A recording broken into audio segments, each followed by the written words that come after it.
All right, this is Chemistry 150.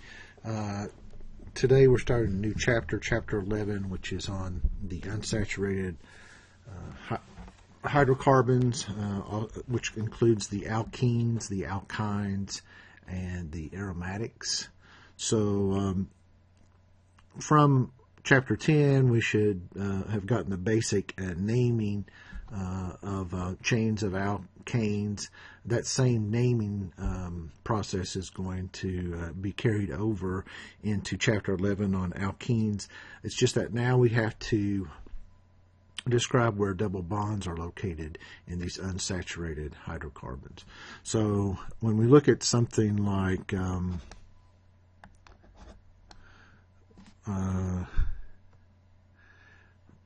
let's say propane. All right, so propane looks like this. Okay, that's an alkane, and we know it's an alkane because it follows the formula CnH2n plus 2. And you're going to have to forgive me on my drawings today. They're going to look a little sketchier. I'm using a tablet board today, which it's kind of new to me in that when I draw on the tablet board, I don't see what I'm writing. I have to look up at the monitor to see what's actually being written. So there's a eye-hand disconnect, and so it's going to look a little sketchier today. All right, so when we're looking at propane, we know that it's 3 carbons long. So we would put a 3 in here, so that's C3. And then we put a 3 in here for this end, so we get 3 times 2, which is 6 plus 2. So that's a total of 8. And that's what we have here. We have 3 hydrogens, 2 hydrogens, plus 3 hydrogens, a total of 8. So that's an alkane, and that's a saturated hydrocarbon. All right, so in this chapter, we're going to be talking about unsaturated hydrocarbons. So what does that look like? Well, it looks like something like this. We would have maybe a CH here, a CH2, and then a double bond to another carbon, and then maybe a single bond to our final carbon here. All right. So first of all, because we have the double bond here, there's more energy involved in a double bond. This is a stronger and shorter bond than a single bond. This bond tends to open up in chemical reactions and create saturated compounds when the other reactant is hydrogen. And so when we look at this, the general formula for the alkenes is going to be CnH2n. All right. So again, we got 3 carbons here, and if we add up our total number of hydrogen, we have 2 plus 1 plus 3, 6. So this is the general form for an alkene, and this is an unsaturated. Feels like first grade all over again. All right. So this would be called 1-propene.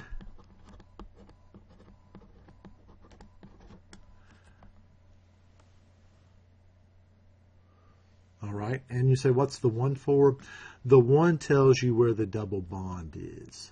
And in this case, that's the only thing we can have. If I put it over here, it would still be the same thing. So in reality, we don't need the 1 here. We can just call it propane.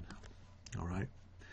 Because you can see, if this double bond's over here, this carbon would now be the number 1 carbon. The double bond will take precedence. So if the double bond was over here, this would be the first carbon, this would be the second, this would be the third. So either way we draw this, we're going to get 1-propene or just propene for the answer here. All right. So then we have the other type of unsaturated hydrocarbon, and that would be where we have a double bond between, or a triple bond, a triple bond between the carbons. So we would get something like this. Again, carbon wants to form 4 bonds, so this carbon has 1 bond to this hydrogen, and I guess we could do like a structural formula and put it here, and then take away this hydrogen here. All right, and we would get something like this. Again, this carbon has 4 bonds. This carbon has 4 bonds. It's got 3 bonds to this carbon and then a bond to this carbon. So there's no hydrogen on this carbon. And then on the end here we have a methyl group, CH3. So again, this is 3 carbons long, so we know that it's in the propane category as far as naming. And the way this works, it's CnH2n minus 2. That's the general formula for Alkynes, all right, with a Y-N-E. So let's look at it. 1, 2, 3 carbons, all right. And so we would have 3 times 2 here for a hydrogen. That's 6. 6 minus 2 would give us 4. And that's what we have. We've got 3 hydrogen here and 1 hydrogen here. So again, this is an unsaturated hydrocarbon. And we would call this propine.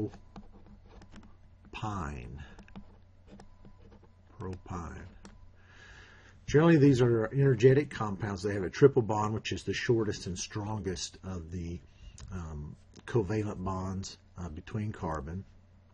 And so when they generally open up, they release quite a bit of energy. It takes energy to break the bond, but when new bonds are formed from those, new bonds are formed when this triple bond opens up, that generally releases energy.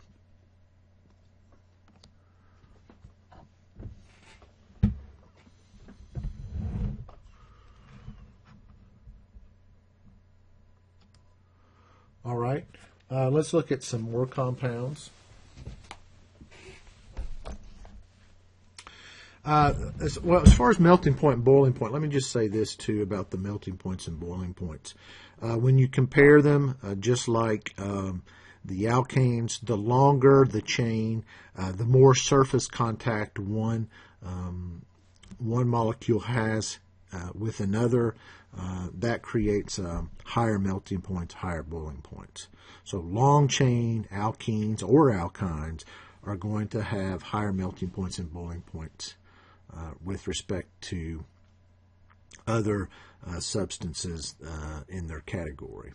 They're also nonpolar, so they do not mix with polar substances such as water, so they are going to separate much like oil and water. And they generally are less dense than water.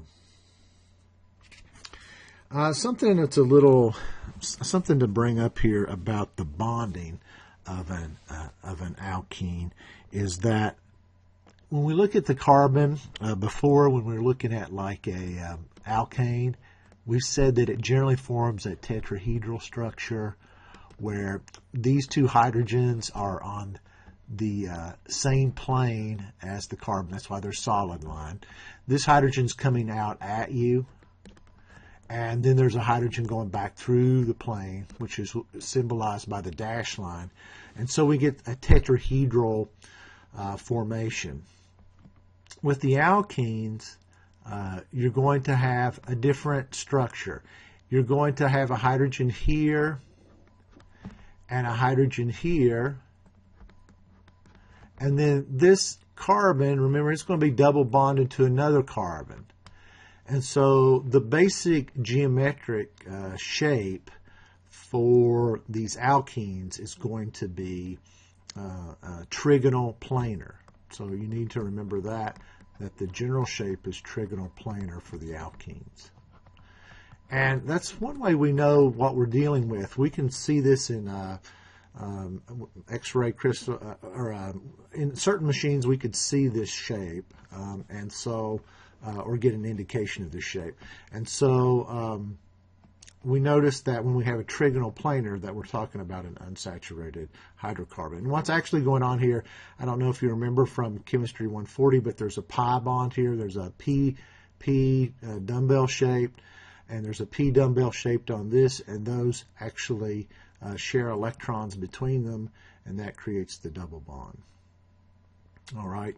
So it does change the structure. Now, we could get into a different theory, too, called hybridization of orbitals, but I noticed the book is trying to stay away from that as well as an explanation of why this is trigonal planar instead of tetrahedral. Now, just remember, on a trigonal planar, the angle here between the hydrogen and carbon, in this case, this angle will be 120 degrees. 120 degrees. Whereas over here, this angle is 109.5 degrees. So there's another indication that something's a little different here. All right, so what do you want to do? Let's try,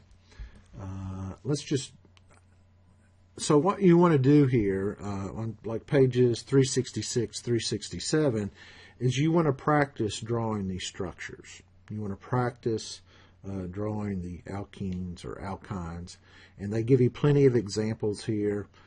So you could put in something like, and there's two things you want to be able to do here. I muted myself there. You want to be able to be given the name, draw the structure, and then given the structure, draw the name. And you've got to do this fluidly. So let's look at something like, I noticed they have a 2, let's see, oops. Let's go down here. 2 Bromo,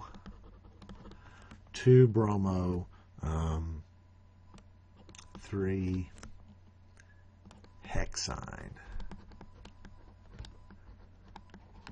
All right.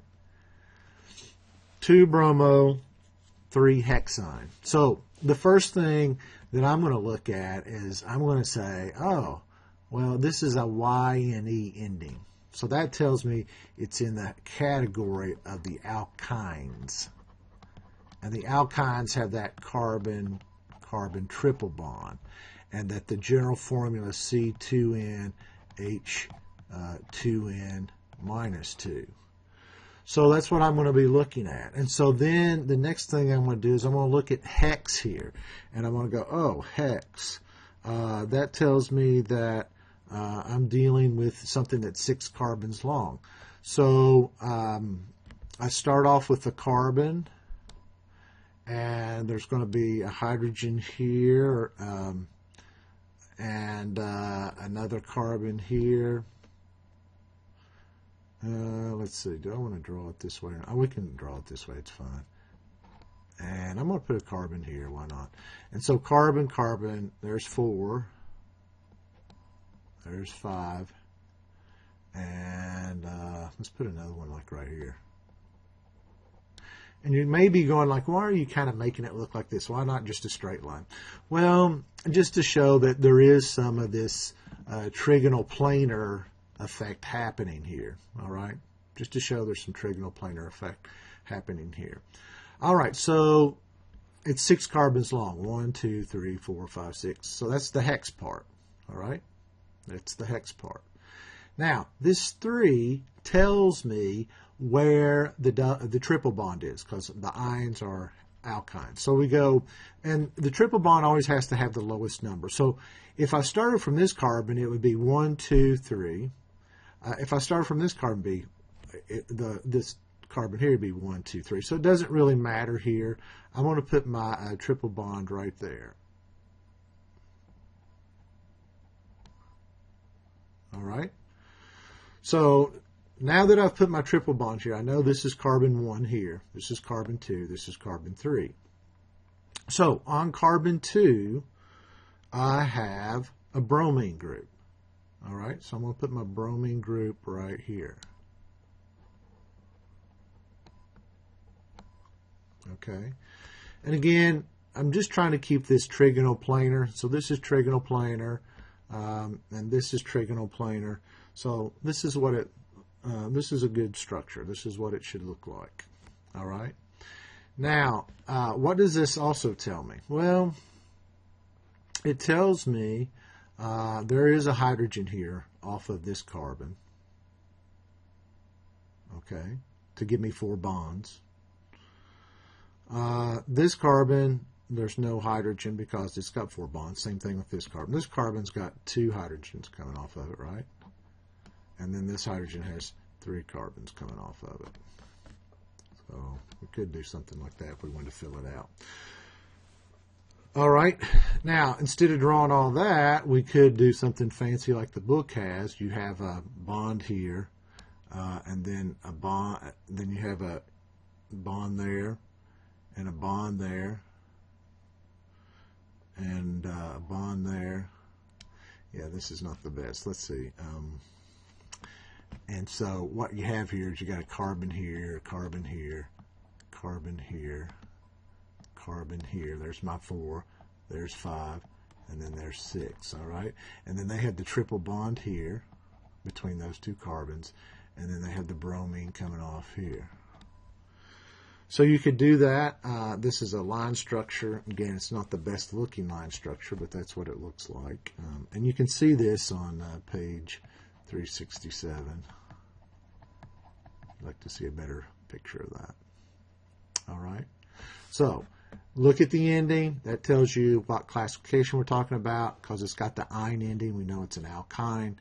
Hex tells us the longest carbon chain. 3 tells us where that triple bond occurs. It's on the 3rd carbon.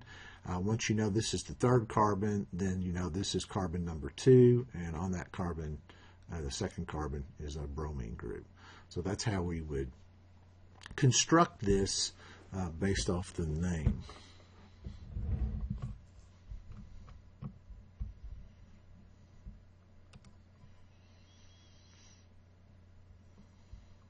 All right, next slide. Oops. So then we get something like a name like 2,4 heptadiene.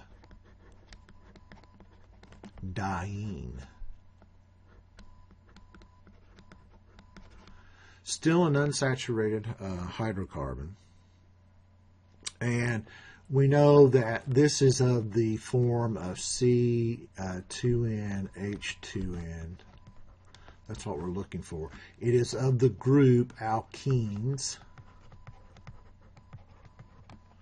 All right.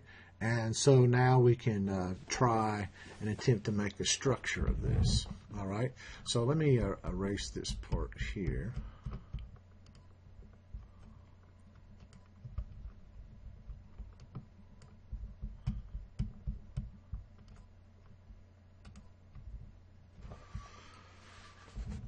All right, so hepta tells me, yeah, this is an A here. It's not my best A.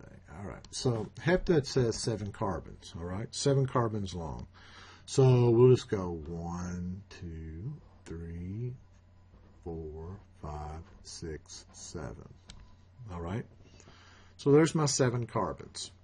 1, 2, 3, 4, 5, 6, 7. All right. And then the 2 and 4 tells me that the double bonds start at the 2nd carbon and the 4th carbon. So this is carbon number 2.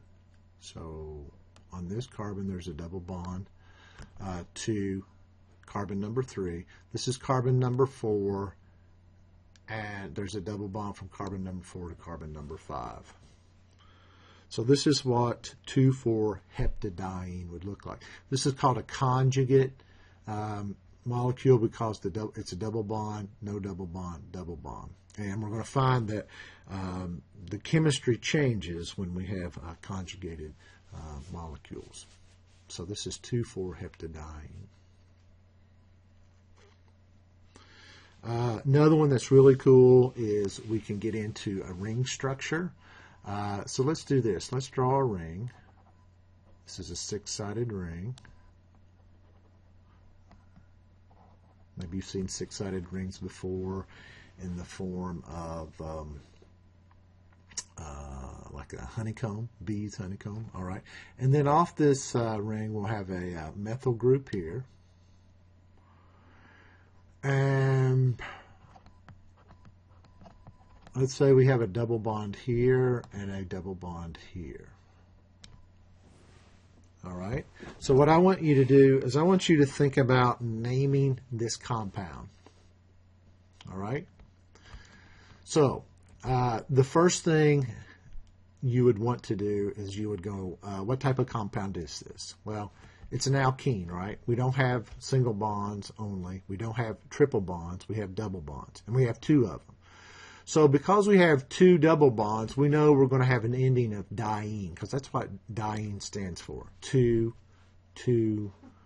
double bonds. All right? So the next thing you want to do is you want to number your carbons. And you know that the double bonds take precedence over these functional groups. So we would name this carbon number 1, this carbon number 2, this one 3, 4, 5, 6. And you go, well, what if I name this one 1 and this one 2 and this one 3, 4, 5, 6? Well, if you named this one 1 and you named this one 2, well, let's do it this way. If you're going to name it a different way, if you name this one number 1, because you got to start your double bond. If you're going counterclockwise, it'd go this way, right? So this would be 1, 2, 3, 4. You'd still get the same 1 and 4, but this would be, so it'd be 1, 2, 3, 4, 5, 6, and that'd give you a higher group on a higher number on the methyl group. So you don't want that. I mean, it doesn't change whether you start naming, numbering this carbon 1, 1, 2, 3, 4, or if you started here and went 1, 2, 3, 4. It doesn't change that part, but it would change the number on the methyl group. So the numbering system that we have here is the best to keep the numbers lowest for the compound. So for this compound, we would first talk about where the methyl group is. Well, it's on the third carbon. So we would say 3-methyl. All right. And then we have to tell the person where the double bonds are. This would be 1, 4. And then we have to tell the people what kind of compound we're dealing with. Well, it's a cyclical structure, so it's cyclo, and then hexa. It's 6 carbons long, and yeah, I'm running out of space, so I'm going to put a dash here, but it should all be one word: hexadiene. All right. So 3-methyl 1,4-cyclohexadiene. All right. So you want to practice this a lot. You have the answers to the odd problems in the back of the chapter. I would do as many of those as you can. I am a little concerned because I was looking at the answers to the materials that I saw on your assignments and quizzes in Chapter 10, and some of you haven't got the naming system down or the numbering system down, and that's going to cause problems from here on out because we're using the same numbering system, same naming system. We're just changing the endings here. And again, that makes a totally different compound, and it does have totally different chemical and physical properties. But it is the same basic foundation that we covered in Chapter 10. It's just that when we're talking about unsaturated hydrocarbons, the double bond gets precedence over the attachments. All right. So they spend quite a bit of time going through different types of structures up to page 369. And I would just practice. If there's some that you don't understand or you can't get the name of, just email me, and I'll be glad to either develop a video or I may just comment on the email what can be done. All right, so the next section is on geometric isomers. This is where we kind of alluded to this before in the last chapter. Geometric isomers. And this isomers are really important because, again, they have different effects on the human body. Again, one isomer can be beneficial. The other one can be detrimental. And again, a geometric isomer occurs when there's two different groups of atoms attached to each carbon that creates the double bond. So we talked about this in the last. We talked about this in the last chapter when we did cis and trans ring structured alkanes. Like we did something like maybe a cyclopropane and then a hydrogen's or a bromines here and a bromines here. And that would be cis, and that they're beside each other. This is a rigid bond between the two carbons, so these bonds don't rotate. And so when we have a fixed bond between two carbons, this is going to be a different isomer or a different substance than if we put a bromine in the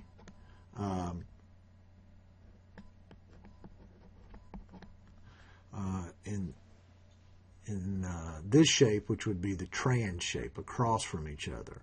So we talked about geometric isomers in Chapter 10 with alkanes. Well, this gets to be a big deal in Chapter 11, talking about alkenes. So with alkenes, what we have is you have the double bonded carbon, and that's a fixed carbon. And so off of this bond does not rotate, and so we could have a bromine here, and we could have a bromine down here, and a hydrogen here, and a hydrogen here. All right, and that would be different. So let's do this. Let's draw. Let's name this. This is. Or let's write the chemical formula for it. So this would be C2 H2 Br2. So that's what it would look like. All right. So another structure that has this same chemical formula would be a double bond between the carbons, and you could have a bromine here and a bromine up here, and a hydrogen down here, and a hydrogen down here. Now you can see these two things do not superimpose on one another. They are two different compounds. And we have to be able to name these in such a way that people know that which one of these we're talking about. So this one, where the bromines are across each other from the fixed double bond, this would be called trans. So this would be trans, and then we would say we got to name where the bromines are. So this would be trans 1, 2, dibromoethane. All right, so F comes from the two carbons. It's an ene because we have the double bond here. All right, and we have to tell the people where those bromines are. They're on the first and second carbons. This one would have the same name, other than it would have a cis in front of it. Cis 1, 2 dibromoethane.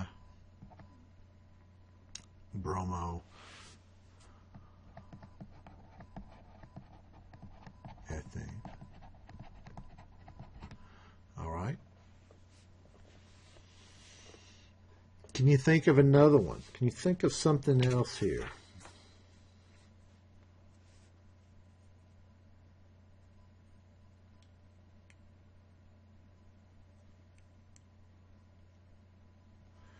Well, there's one that's it's not either one of these. It's where you have the double bond like so, and you have a hydrogen here and a hydrogen here, and you have the two bromines on the same carbon like so.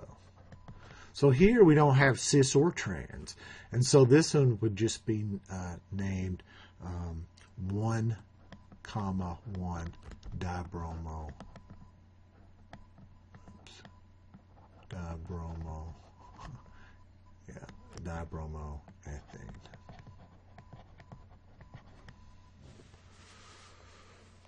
All right, so that's what tells you, well, we're not talking about cis or trans. We don't see anything out here in front. We see that the bromines are both located on the same carbon. And that's going to have different properties than the cis or trans isomers. In fact, what we're going to find out is that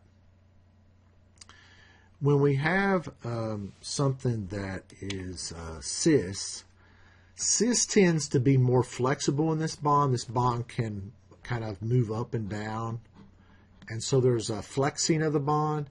When we have it as trans, this bond really becomes super rigid and it's not flexing, and that's going to give us different properties. And in fact, they talk about that difference on cis and trans acids on page 375, and they say they talk about oleic acid and it being flexible, which we would find in margarines, versus a trans configuration where we get the trans fats. So you've heard of trans fats are not good for you.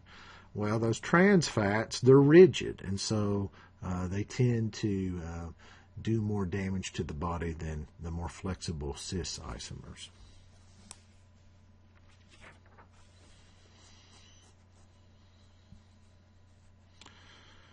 All right, let me do another one of these because I think this sometimes gets a little confusing too.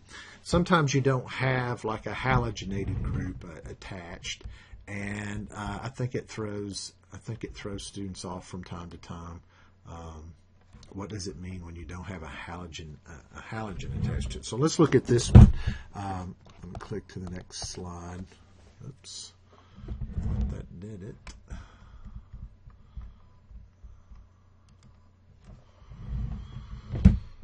Okay, so let's say we have a carbon here.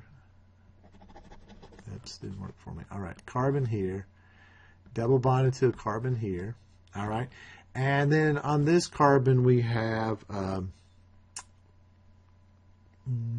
methyl group. So that's the way we would write a methyl group. Now that looks strange. Maybe you're thinking, well, why didn't we write it CH3? Well, we want to show that this carbon's attached to this, so it's kind of like we're doing it in reverse. Here's the carbon, here's the methyl group. So here's the hydrogen. So this is a methyl group. Let's put a hydrogen here. Let's put a hydrogen here. And let's put down here this carbon attached to a hydrogen, and then CH2.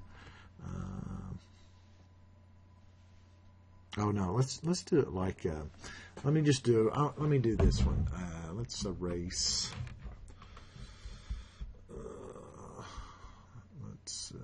Let me erase part of that.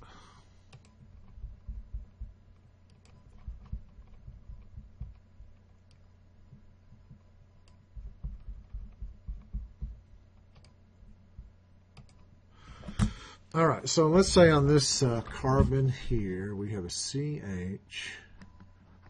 I'm going to put a bromine attached to it again. All right, we can do that. And then we're going to have another bromine, another carbon, another hydrogen, another bromine.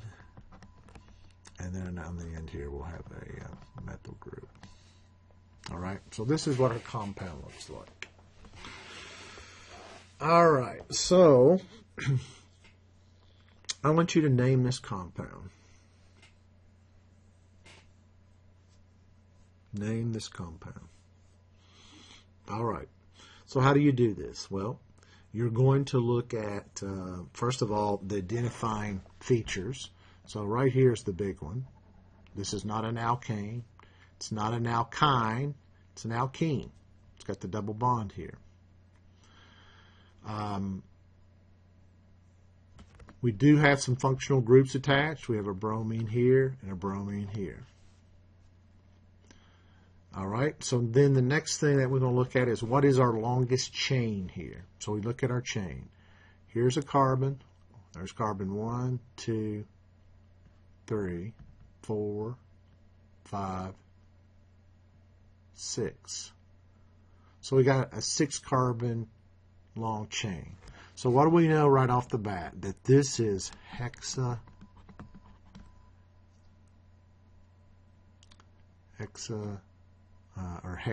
Yeah, let's do it this way. Hexene. All right? Hexene. 1, 2, 3, 4, 5, 6 carbons long. Hexene. All right? Now, double bond takes precedence. Double bond takes precedence. So this has to be carbon number 1. This has to be 2.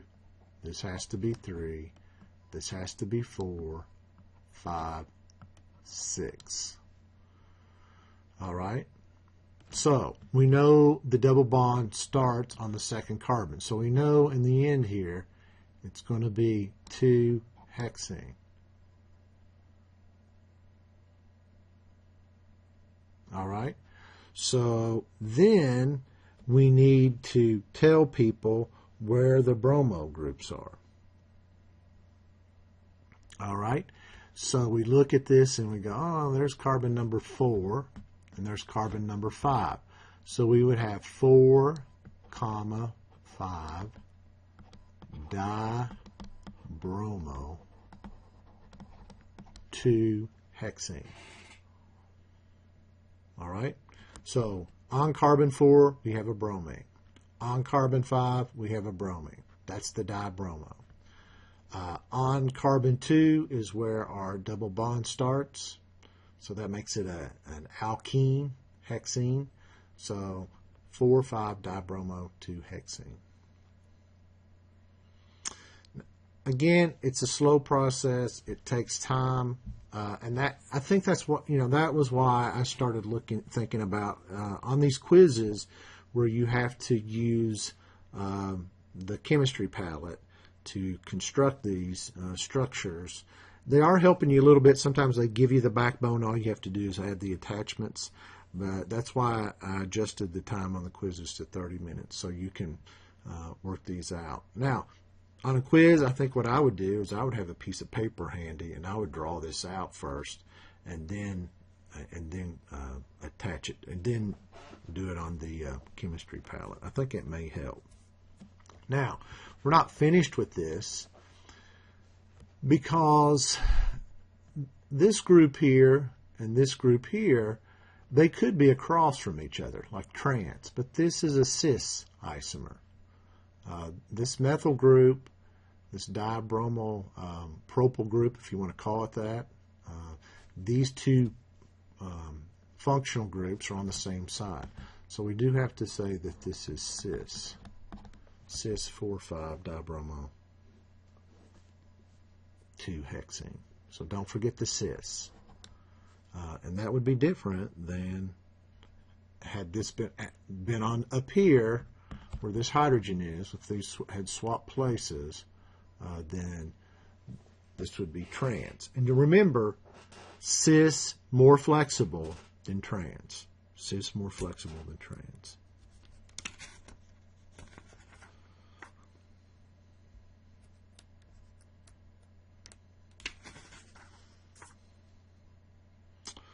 All right. The last section I want to talk about is alkenes in nature. Most of you are taking this class because you're thinking about a pre-health field where you're going to be talking about trans fats, or maybe it's nutrition, and you're going to be talking about trans fats, and you're going to be talking about eating your fruits and vegetables, and so one of the things that's really important is being able to identify compounds that occur in nature, and that's what makes organic chemistry so interesting. And it's that most of the stuff we talk about in this class, yes, there's some building blocks at first, but most of the stuff we talk about in class is something that probably naturally occurs, and it's something that we're interested in knowing more about.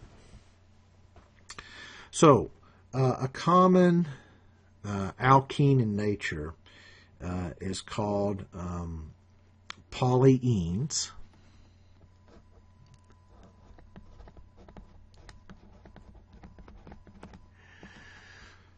And these polyenes, poly means more than one. Enes definitely indicates a double bond. So we get something like this.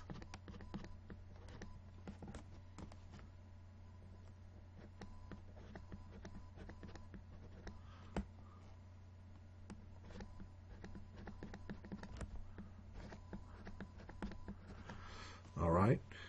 This is a common building block. I think of it as a unit like this. This is one unit. And you're going to see this unit repeat itself over and over in nature. And this type of unit is called an isoprene. Isoprene. All right. So here's something that's different than what we talked about in chapter 10. We're going to start looking at compounds, and you're going to see that there's a repeating unit in the compound. So you link 2 or 3 of these together, and you get isoprenoids or terpenes. So you've heard of terpenes maybe before. Most of these have some odor to them, that like limonene, which is the basic component in oranges and lemons. They talk about geranol, which is an oil that comes from geraniums. So you need to be able to identify this basic unit and see how it works to builds or links together to form more complex molecules. So let me just look at let's look at the roses and geranium oil. So they show this on page 377. All right, and I'm going to try to reproduce this structure. So we'll start with the carbon here, and off this carbon would be a methyl group. All right, and then they show a double bond to another carbon with hydrogen. And then off that, which makes it that all is you got an OH group. Remember, that's a functional group. We think of it as alcohols. So that's why they call this geranol. All right, off this carbon we get another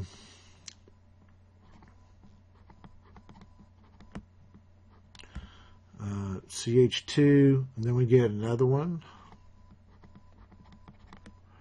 and then we go down here to CH, and then double bond to a carbon, and then a methyl group here, and a methyl group here. Okay, so watch this. If we cut this right here, all right, you can sort of see that we have this structure here that has an ene in it, and it looks a lot like this one up here. Yeah, we don't have the 2 double bonds, but we have one of the double bonds. Same thing here. If we look at this structure above, this looks a lot like this structure up here. We've taken one of the double bonds off and put an OH group on it instead. But you're going to see this repeating structure where you have a carbon double bonded to a methyl group. Another carbon, then a methyl group, and then maybe either another methyl group or or carbon hydrogen group. So this is a repeating structure that we see over and over. And so 2 of these together gives us a compound that we would call an isoprenoid. Okay? So this is why organic chemistry is so important. You definitely have smelled roses. You've definitely smelled orange. Maybe you smelled the oil of bayberry that they also show there. But if you look at those structures carefully, you'll see all of these naturally occurring substances have a backbone of this unit, and it repeats over and over to make a more complex compound. All right, that's where we'll stop at today. We'll pick up on section 11.5 in our next video. I hope this helps. The next video is going to be based on chemical reactions, and hopefully I'll be back at my tablet PC instead of this tablet. I think it draws a little better, but thank you for watching. If you have questions about this video, please email me.